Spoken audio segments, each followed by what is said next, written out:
Well, Brett Yormark made a public appearance and praised the College Football Playoff Selection Committee. Does he know that BYU got left out of the field? Does he care? Why is he not defending BYU more? I do think I have an explanation for you. Welcome into the channel. I am John Kurtz. Here on this channel, we're all about the Big 12. This is the best Big 12 podcast on planet Earth. It is called Open for Business. Please do like and subscribe. All of that really, really helps. All right. BYU got left out of the college football playoff. They were the second team out of the field behind Notre Dame. Most of the conversation nationally is focused on the Fighting Irish. Obviously, around here, we're frustrated about BYU, mostly frustrated about how they were talked about. I can understand the case for BYU not being in, though I would disagree.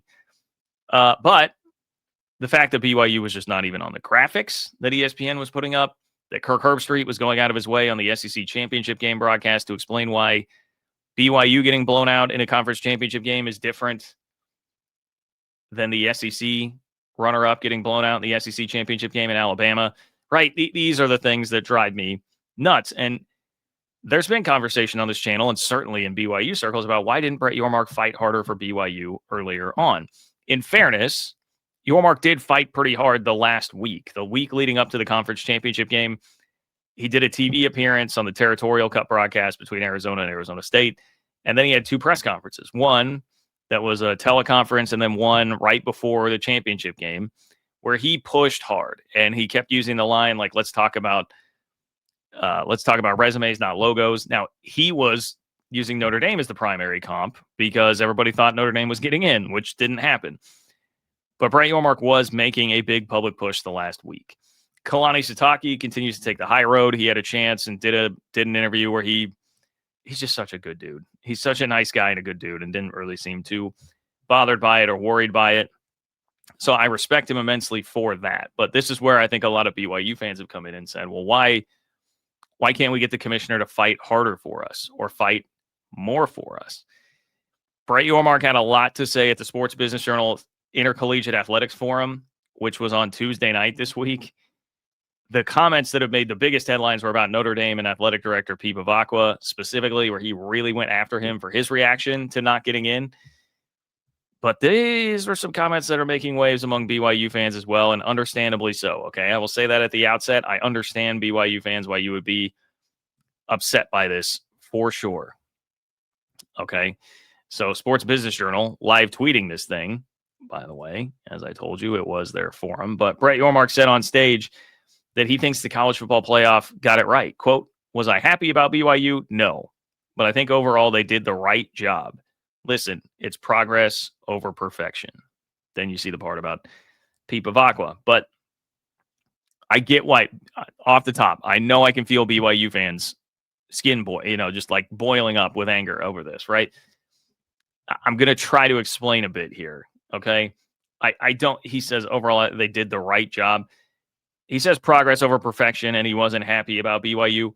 I feel like Brett Yormark is kind of in the same spot that I was about the Cougars and their resume and where they stood, where, look, I understand the case for BYU not being in, and it doesn't center on resume at all, and that's why I would disagree. I think we should reward teams primarily on resume over anything else, okay? But the eye test is very strong in the only instances where BYU played a surefire playoff team. They lost those games by a combined, over 60 points or over 50 points. Did not look good in either one of those opportunities. So I get how people would just say, well, look, they're not a playoff caliber team if they can't hang it all with that. Again, I would disagree. I would say resume says otherwise, but there's a case to be made at least. And I think Brett Yormark is looking at that saying, hey, I understand the case there. Now, I get that your pushback would be, okay, but he's the guy that's supposed to be fighting for us and really, really pushing the resume thing. He definitely pushed it, again, in his own words. Let's talk about resume, not brands. He definitely pushed it the week before. But after the fact, I think one thing that's being considered strongly here is that Yormark is looking at this as a big picture, what happened to the entire league and not just BYU. And that's where, one, Utah being at 15, I mean, frankly, I'm still a bit surprised that Utah was as high as they were for much of their run through the playoff rankings this year. The league got 5 teams. Arizona got all the way up to, was it like 17? And Houston was also in the rankings. Like, the league got a decent amount of respect there. And the biggest thing is that Texas Tech got a bye. Texas Tech got a first-round bye. And that's pretty marked progress. And I do think that's easy to forget here, okay? Texas Tech is not, it's not just that, well, John, they got a bye. Yeah, they're one of the best teams. Look, I agree. They should be there. But look who Texas Tech is ahead of. Texas Tech is ahead of Oregon. That's a Big Ten big brand whose only loss was to number 1 in the country. Their only loss was to Indiana. Oregon, from the Big Ten, only lost to Indiana. Texas Tech lost a game to 8-4 Arizona State. And yet they have Texas Tech ranked ahead of Oregon. Texas Tech is ahead of Texas A&M, big brand in the SEC, whose only loss was at Texas. They've got Texas Tech ahead of Texas A&M. Texas Tech is ahead of another emerging big brand from the SEC in Ole Miss, whose only loss is to Georgia. Like, Texas Tech is right in the middle of all those one-loss teams. The Big 12 is typically not getting that sort of treatment. That is a big step up from, hey, we're going to completely change the playoff because we're mad Arizona State got a bye. And I think Yormark is saying, overall, I'm going to praise the committee for giving us that level of respect.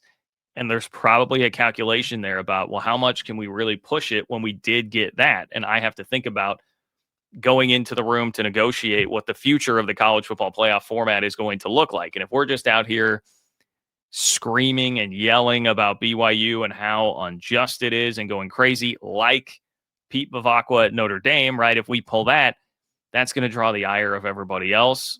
They're probably not going to want to work with us as much anymore on the future of the format. That could have repercussions beyond just the immediate thing that we're seeing in front of our faces. Okay.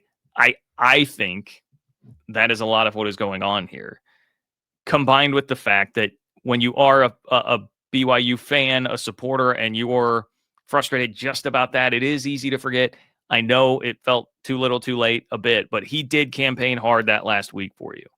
So he did some of that. Now he's looking at the totality of this like, hey, we did get better treatment for sure than we got last year. I'm still working on negotiating the next iteration of this thing. I don't want to make a ton of enemies because I just blow up and go crazy here.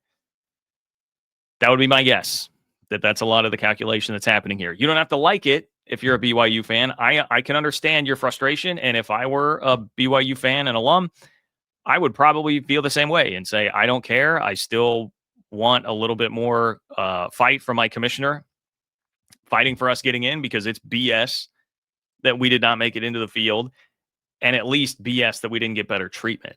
And that's where, like, yeah, if Yormark were to come out and say, hey, like, ESPN, maybe include BYU on your graphics, that I think is a better targeted attack right now than just going after the committee for merely leaving BYU out. The committee wasn't in charge of making those graphics, right? Like, ESPN and a lot of people nationally just centered, Kirk Herbstreit centered this conversation around everybody in contention but BYU. That's my biggest beef out of all of this. So totally get, like, say, hey, come out, go. But again, then he's got to worry about ESPN as a partner. And so Yormark, I think, is thinking about a lot of things as he is balancing all of this. I'm not telling you have to agree with this or like it. I am trying to offer, I think, a reasonable explanation as to why we saw that comment come out the way that it did yesterday at that Sports Business Journal forum. So let me know what you think in the comments. Are you still upset if you're a BYU fan? At Brett Yormark for that. Like the video, subscribe to the channel, blow it up in the comments. You can blow me up if you totally disagree with this. That is fine. I understand it is your right. But take care, guys. Thanks for watching Open for Business, and I will talk to you very soon.